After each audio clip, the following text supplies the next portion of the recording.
আসসালামু আলাইকুম প্রিয় শিক্ষার্থীবৃন্দ, কেমন আছো তোমরা সবাই? আশা করি তোমরা সবাই ভালো আছো। আজকের ভূগোল ক্লাসে তোমাদের সবাইকে স্বাগত। আজকের ভূগোল ক্লাসে আলোচনায় আছি আমি রুশদিয়া হক, প্রভাষক, ভূগোল বিভাগ, মাইলস্টোন কলেজ। আজকে তোমাদের ভূগোল ক্লাসের আলোচনার বিষয়বস্তু হচ্ছে তোমাদের ভূগোল প্রথম পত্রের অধ্যায় 6 অর্থাৎ জলবায়ু অঞ্চল ও জলবায়ু পরিবর্তন। এই অধ্যায়ের একটি বিশেষ পাঠের একটি বিশেষ অংশ নিয়ে আজকে আলোচনা করতে যাচ্ছি। তাহলে চলো আজকের পাঠের মূল আলোচনায় আমরা চলে যাই। আজকে যে বিষয়টি নিয়ে তোমাদের সাথে আলোচনা করতে যাচ্ছি সেটি হচ্ছে এই অধ্যায় 6 পাঠ 2-এর একটি বিশেষ জলবায়ু অঞ্চলের বর্ণনা নিয়ে আলোচনা করতে যাচ্ছি।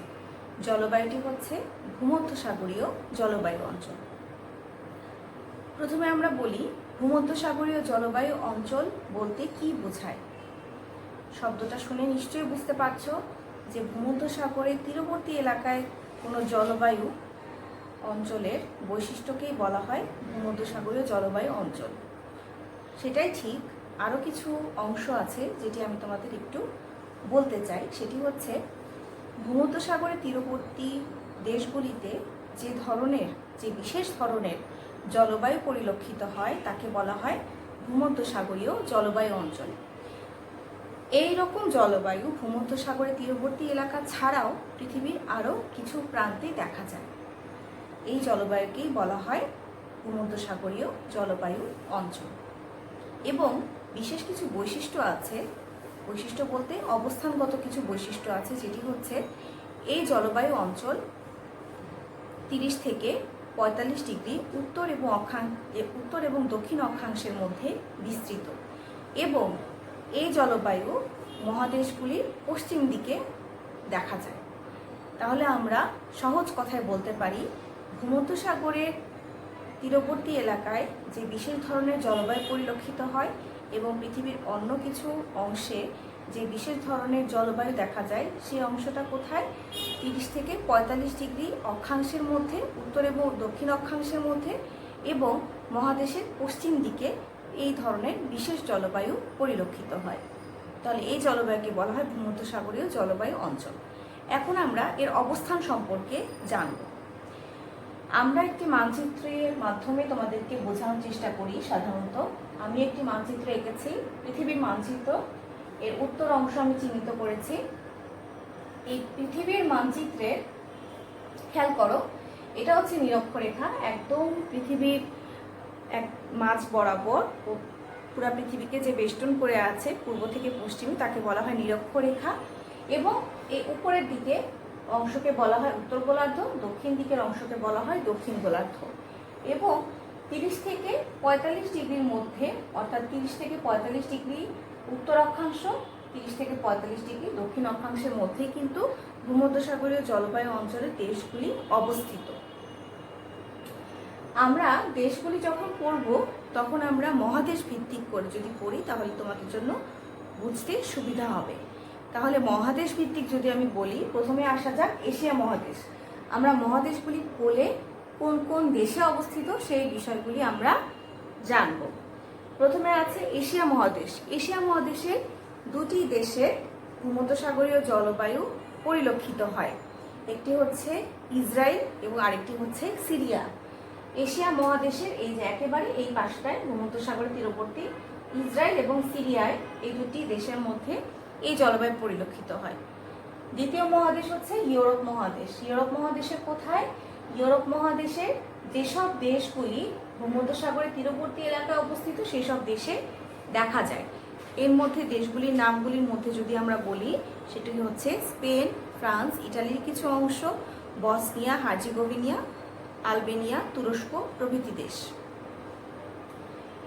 এরপরে আসা যাক আফ্রিকা মহাদেশ। আফ্রিকা মহাদেশের একেবারে দক্ষিণে, দক্ষিণ আফ্রিকার একেবারে কেপ প্রদেশে এই জলবায়ু পরিলক্ষিত হয়। নিশ্চয়ই তোমরা বুঝতে পারছো আমি মানচিত্রে কোন অংশটি চিহ্নিত করে দেখাচ্ছি। এরপরে উত্তর আমেরিকা। উত্তর আমেরিকার মার্কিন যুক্তরাষ্ট্রের ক্যালিফোর্নিয়ায় এই জলবায়ু পরিলক্ষিত হয়। এরপরে হচ্ছে দক্ষিণ আমেরিকা। দক্ষিণ আমেরিকার মধ্য চিলিতে এই জলবায়ু পরিলক্ষিত হয়। এরপরে শেষে অস্ট্রেলিয়া। অস্ট্রেলিয়ার কিছু অঞ্চল যেমন দক্ষিণ পশ্চিম অস্ট্রেলিয়া এবং দক্ষিণ অস্ট্রেলিয়ার কিছু এবং ভিক্টোরিয়া প্রদেশে এই ধরনের জলবায়ু পরিলক্ষিত হয়। খেয়াল করে দেখো শিক্ষার্থীরা, এই যে জলবায়ুগুলো চিহ্নিত করে যে দেখালাম সবই কিন্তু মহাদেশের পশ্চিম দিকে। উত্তর আমেরিকাও মহাদেশের পশ্চিম দিকে, দক্ষিণ আমেরিকাও পশ্চিম দিকে, এশিয়াতেও পশ্চিম দিকে, তারপরে ইউরোপেও হচ্ছে দক্ষিণ পশ্চিম দিকে, এবং আফ্রিকা আরেকটা দেশের নাম আমার হয়তো বলা মিস্টেক হয়ে গিয়েছে, সেটি হচ্ছে আফ্রিকারও আরও কিছু দেশে দেখা যায়, আলজেরিয়া, লিবিয়া ইত্যাদি দেশ এবং মরক্কো ইত্যাদি দেশে দেখা যায়, আর দক্ষিণ আফ্রিকায় দেখা যায়। তাহলে এখানেও কিন্তু মোটামুটি ভূমধ্যসাগরের পাশে এবং এখানে আফ্রিকার দক্ষিণ পশ্চিমে অর্থাৎ মহাদেশের পশ্চিম দিকে দেখা যায়, এবং অস্ট্রেলিয়ারও কিন্তু পশ্চিম দিকে এই ধরনের জলবায়ু পরিলক্ষিত হয়। তাহলে এই হচ্ছে অঞ্চলগুলির পরিচিতি নিয়ে আমি বললাম। এখন আমরা মূল জলবায়ুর বৈশিষ্ট্যে আলোচনাতে চলে যাব। তাহলে চলো আমরা একটু জলবায়ুর বৈশিষ্ট্যে আমরা চলে যাই, কি কি বিষয় আমাদের পড়তে হবে এবং কোন কোন মূল বিষয়গুলি আমাদের পড়তে হবে।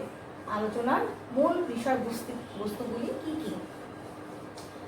ভূমধ্যসাগরীয় জলবায়ু অঞ্চলের আলোচনা যদি করা হয় তাহলে প্রথমে যে বিষয়টি একটু সংক্ষেপে আমি বলতে চাই সেটি হচ্ছে ভূমধ্যসাগরীয় জলবায়ু অঞ্চলের কিছু স্পেসিফিক বৈশিষ্ট্য আছে, যার মধ্যে উল্লেখযোগ্য হচ্ছে এই জলবায়ু অঞ্চলে মেঘমুক্ত আকাশ দেখতে পাওয়া যায় দেশগুলিতে, রৌদ্র করজ্জ্বল আবহাওয়া দেখা যায়, বৃষ্টিহীন গ্রীষ্মকাল এবং বৃষ্টিবহুল শীতকাল দেখা যায়, এবং শীত গ্রীষ্ম এবং দিনরাতের তাপমাত্রার ব্যবধান অনেক বেশি হয়।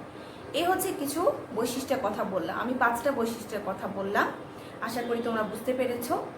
এখন আমরা জলবায়ুগত বৈশিষ্ট্যগুলো আমরা দেখব। জলবায়ুর বৈশিষ্ট্য যদি আমরা বলতে চাই তাহলে জলবায়ুর যে উপাদানগুলি আছে অর্থাৎ তাপমাত্রা, বায়ুর চাপ, বায়ু প্রবাহ, বৃষ্টিপাত ইত্যাদি সম্পর্কে আমরা আলোচনা করব। তাহলে জলবায়ুর উপাদান নিয়ে আমরা আলোচনা করতে যাচ্ছি। জলবায়ুর উপাদানের মধ্যে প্রথমেই যে বিষয়টি আসবে সেটি হচ্ছে তাপমাত্রা।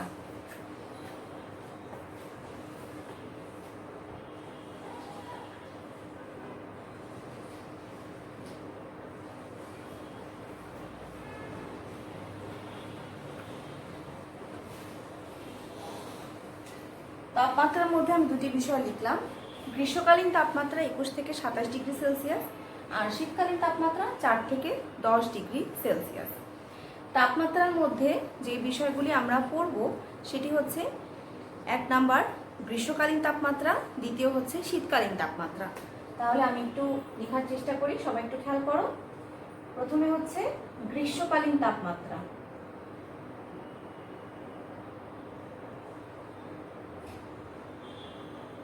আর দ্বিতীয় হচ্ছে শীতকালীন তাপমাত্রা।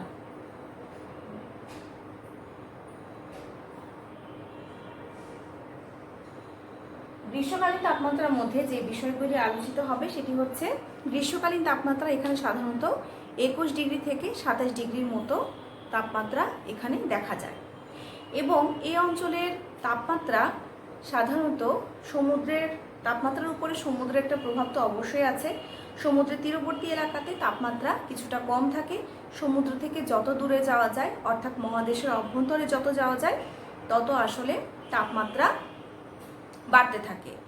এবং আরেকটি বিষয় হচ্ছে, যেহেতু একটু আগে আমি বলেছি যে এই অঞ্চলগুলিতে গ্রীষ্মকাল বৃষ্টিহীন, তার মানে গ্রীষ্মকালে যে বিষয়টি হয় সেটি হচ্ছে আকাশ থাকে মেঘমুক্ত, এবং মেঘমুক্ত আকাশের জন্য সকালে যে পরিমাণ তাপ শোষণ হয়, রাত্রেবেলা যখন তাপ ছেড়ে দেয় কোনো রকম মেঘ না থাকার জন্য কোনো তাপ আর আটকে থাকে না, পুরোপুরি তাপ ছেড়ে দেওয়ার জন্য ভূপৃষ্ঠ অনেক বেশি শীতল হয়ে যায়।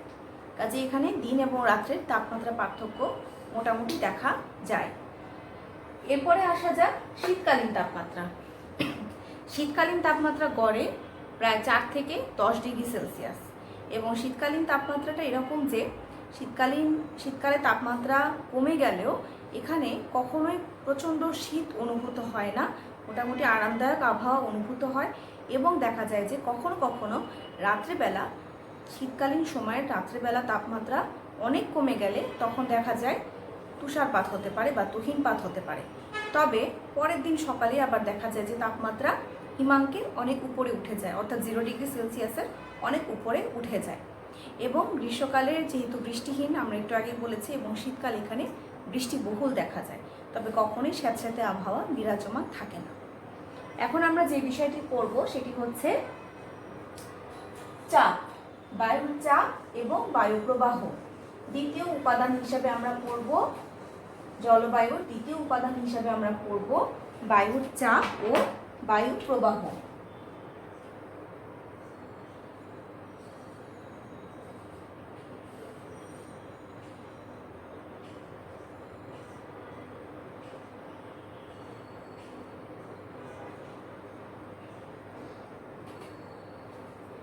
বায়ুর চাপ ও বায়ু প্রবাহ, আমি এটা একটু চিত্র এঁকে তোমাদের বোঝানোর চেষ্টা করছি, সবাই আশা করি মনোযোগ দিয়ে শুনবে।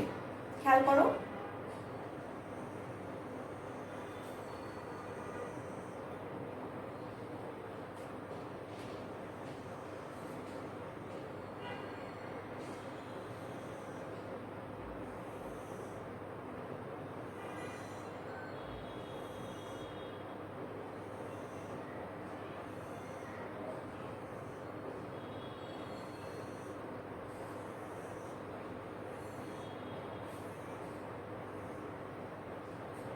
আমরা জানি পৃথিবীতে 4টি উচ্চচাপ বলয় রয়েছে এবং 3টি নিম্নচাপ বলয় রয়েছে। এখন যে বিষয়টি হয় সেটি হচ্ছে, এবং এটি 0 ডিগ্রি, যখন উত্তর গোলার্ধে যখন গ্রীষ্মকাল থাকে, অর্থাৎ পৃথিবীর উত্তর গোলার্ধ যখন সূর্যের নিকটবর্তী হয়, অর্থাৎ কর্কট ক্রান্তির উপর সূর্য লম্বভাবে কিরণ দেয়, তখন দেখা যায় যে উত্তর গোলার্ধে তাপমাত্রা বাড়তে থাকে, দক্ষিণ গোলার্ধে সূর্য তীর্যকভাবে পড়ে এবং দক্ষিণ গোলার্ধে তাপমাত্রা কমতে থাকে। উত্তর গোলার্ধে গ্রীষ্মকাল এবং দক্ষিণ গোলার্ধে শীতকাল হয়। এবং দক্ষিণ গোলার্ধে উত্তর গোলার্ধে যেহেতু তাপমাত্রা বাড়তে থাকে, এই জন্য পৃথিবীর চাপ বলয়গুলি উত্তর দিকে সরে যায়। চাপ বলয়গুলি উত্তর দিকে সরে যাওয়ার সাথে সাথে বায়ু বলয়গুলিও উত্তর দিকে সরে যাওয়া শুরু করে। ফলে যে জিনিসটা হয় সেই বিষয়টি হচ্ছে, যেহেতু চাপ বলয় এবং বায়ু বলয় দুটি উত্তর দিকে সরে যায়, তখন নিরক্ষীয় নিম্নচাপ বলয় উত্তর দিকে সরে যায়, কর্কটীয় উচ্চচাপ বলয় উত্তর দিকে সরে যায়, মেরু বৃত্তীয় নিম্নচাপ বলয় সবই উত্তর দিকে সরে যায়, এবং মকরীয় উচ্চচাপ বলয়ও উত্তর দিকে সরে যায়, মেরু বৃত্তীয় নিম্নচাপ বলয় উত্তর দিকে সরে যায়, সবই উত্তর দিকে সরে যায়। তখন দেখা যায় যে উত্তর গোলার্ধে যেসব দেশ ভূমধ্যসাগরীয় জলবায়ু অঞ্চলের অধীনে পড়ে, সেসব দেশ উত্তর পূর্ব অয়ন বায়ুর অধীনে চলে আসে। উত্তর পূর্ব অয়ন বায়ু উত্তর পূর্ব দিক থেকে আসে এবং এই বায়ুটি শুষ্ক থাকে। কেন শুষ্ক থাকে?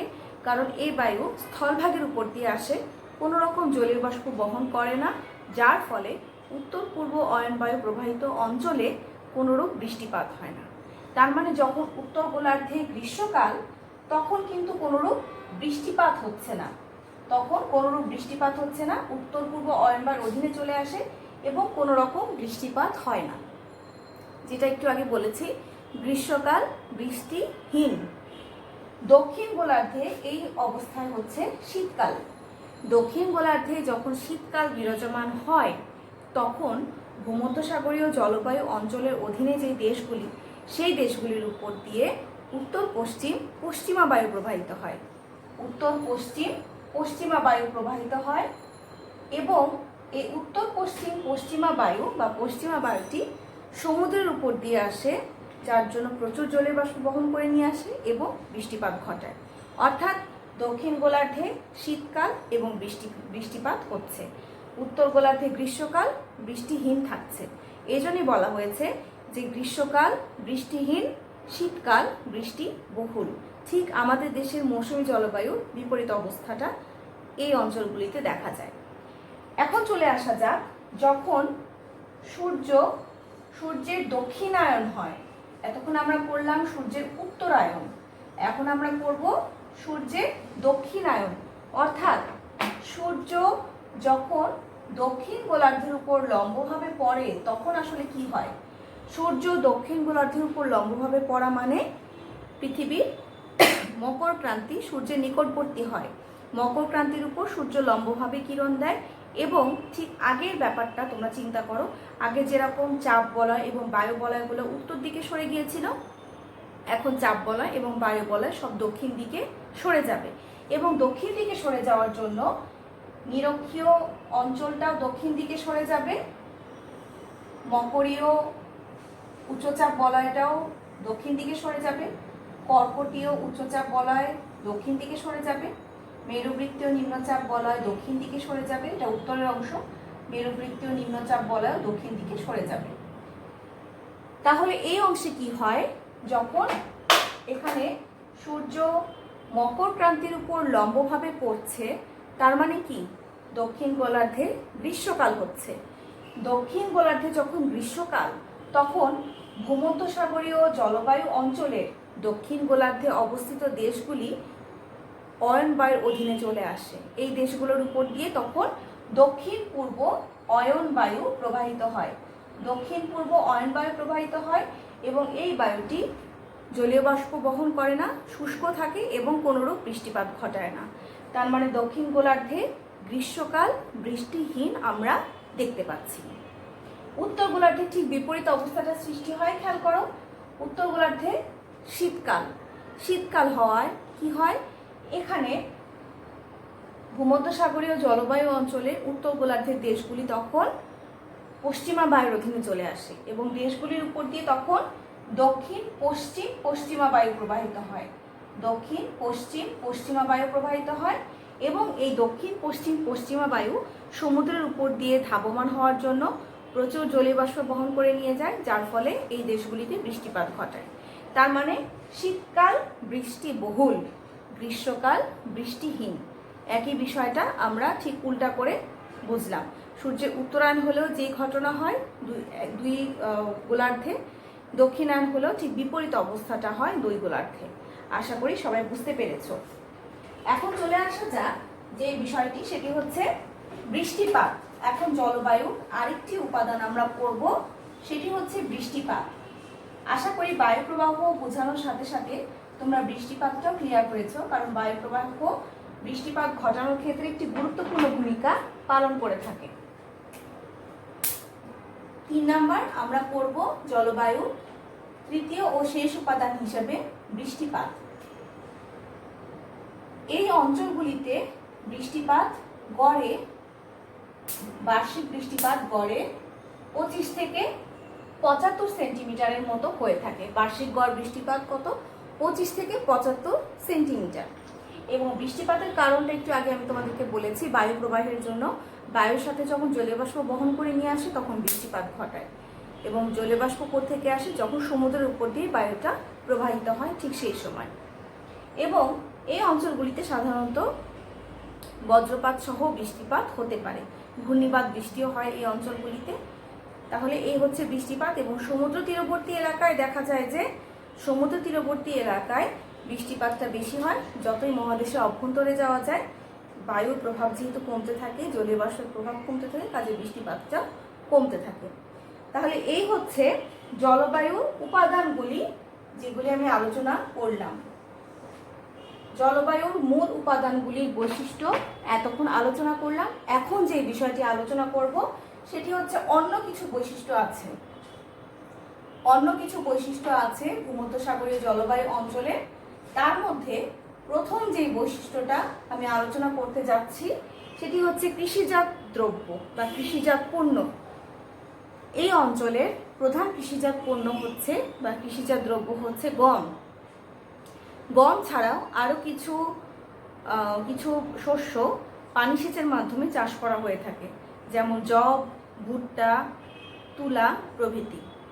এবং এই অঞ্চলে এই অঞ্চলটা এমন ধরনের জলবায়ু বিরাজমান থাকে যে রৌদ্র করজ্জ্বল আবহাওয়া থাকে এবং এই অঞ্চলে প্রচুর ফলমূল উৎপন্ন হয় এবং ফল পাকার জন্য যে রোদটার প্রয়োজন সেই রৌদ্র করজ্জ্বল আবহাওয়া কিন্তু এই অঞ্চলগুলিতে বিরাজমান থাকে, যার জন্য ফল পাকার যথেষ্ট রোদ পায়, যার জন্য এই অঞ্চলগুলিতে প্রচুর সুমিষ্ট ফল উৎপন্ন হয়। আপেল, কমলা লেবু, খেজুর থেকে শুরু করে অনেক ধরনের ফল এখানে উৎপন্ন হয়।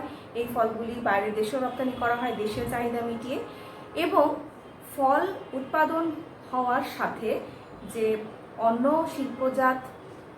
শিল্প কারখানাগুলি এখানে গড়ে উঠেছে, যেমন ফলের সাথে মিলিয়ে এখানে জুস উৎপাদনের কারখানা, মদ, কিশমিশ ইত্যাদি কারখানাও এখানে গড়ে উঠেছে। এরপরে দ্বিতীয় যে পয়েন্টটি আমরা পড়ব সেটি হচ্ছে উদ্ভিজ্জ, অর্থাৎ কোন ধরনের উদ্ভিদ এখানে দেখতে পাওয়া যায়। এখানে তৃণভূমি তেমন একটা দেখতে পাওয়া যায় না, ছোট ছোট ঝোপঝাড় বিশিষ্ট উদ্ভিদ এখানে বেশি দেখা যায়। এর মধ্যে আরও কিছু উদ্ভিদের মধ্যে বৈশিষ্ট্যের মধ্যে রয়েছে, এখানে দেখা যায় যে বছরের অনেক দিন শুষ্ক থাকে। শুষ্ক আবহাওয়ার জন্য শুষ্ক আবহাওয়ার সাথে মিলিয়ে যেসব উদ্ভিদ জন্মাতে পারে, বেঁচে থাকতে পারে, সেই সকল উদ্ভিদ এখানে জন্মায়, যেমন কর্ক, পাইন, তুত, সিডার ইত্যাদি গাছ এখানে দেখা যায়। এবং গাছগুলির বৈশিষ্ট্য এমন হয় যে পাতা, মূল ইত্যাদিতে এই গাছগুলিতে মোমের মতো একটি আবরণ দেখা যায়। এরপরে তৃতীয় বৈশিষ্ট্য আমরা পড়ব জীবজন্তু, অর্থাৎ কোন ধরনের প্রাণী এই অঞ্চলে দেখা যায়। জীবজন্তুর মধ্যে এখানে তৃণভূমি নেই, ছাগল, ভেড়া, গাধা, শুয়োর ইত্যাদি ধরনের জীবজন্তু এই অঞ্চলগুলিতে দেখা যায়। এরপরে আসা যাক খনিজ সম্পদে কতটুকু সমৃদ্ধ সেটি আমরা জানব। খনিজ সম্পদে এই অঞ্চল যথেষ্ট সমৃদ্ধ। ইটালিতে গন্ধক এবং মর্মর পাথর পাওয়া যায় এবং ক্যালিফোর্নিয়াতে, যুক্তরাষ্ট্রের ক্যালিফোর্নিয়াতে দেখা যায় যে খনিজ তেল এবং সোনা পাওয়া যায়। পঞ্চম পয়েন্টে আমরা পড়ব শিল্প। একটু আগে তোমাদেরকে আমি বলেছি যে ফলের সাথে জড়িত কিছু শিল্প কারখানা এই অঞ্চলে গড়ে উঠেছে, যেমন জুস তৈরি, মদ, কিশমিশ ইত্যাদি ফলের সাথে সংশ্লিষ্ট যে শিল্প কারখানাগুলি সেগুলি এখানে যথেষ্ট সমৃদ্ধ। এছাড়া রৌদ্র করজ্জ্বল আবহাওয়ার জন্য বিখ্যাত চলচ্চিত্র শিল্প হলিউড ক্যালিফোর্নিয়ার লস অ্যাঞ্জেলেসে অবস্থিত। এছাড়া আরও অনেক ধরনের শিল্প গড়ে উঠেছে, বস্ত্র, বয়ন শিল্প কিছুটা গড়ে উঠেছে এবং অঞ্চলগুলির মধ্যে আমরা বলতে পারি নেপলস, মিলান, বার্সেলোনা, চিরিরি ইত্যাদি অঞ্চল। ষষ্ঠ হচ্ছে পরিবহন ও যোগাযোগ ব্যবস্থায় এই ভূমধ্যসাগরীয় জলবায়ু অঞ্চল যথেষ্ট সমৃদ্ধ এবং অনেক ধরনের পরিবহন যোগাযোগ ব্যবস্থা বলতে সড়কপথ, রেলপথ এছাড়া বিমানপথেও এই অঞ্চল যথেষ্ট উন্নতি লাভ করেছে। সপ্তমে আমরা বলতে চাই বাণিজ্য। যেহেতু এই দেশগুলি শিল্পে উন্নত, কাজে বাণিজ্যিক বিভিন্ন পণ্য বিভিন্ন দেশের সাথে আদান প্রদানের মাধ্যমেও এই অঞ্চলগুলিতে বাণিজ্যে সমৃদ্ধ হয়ে উঠেছে। তাহলে এই হচ্ছে আজকের ভূমধ্যসাগরীয় জলবায়ু অঞ্চলের আলোচনার মূল বিষয়বস্তু। আশা করি তোমরা সবাই পড়া বুঝতে পেরেছ।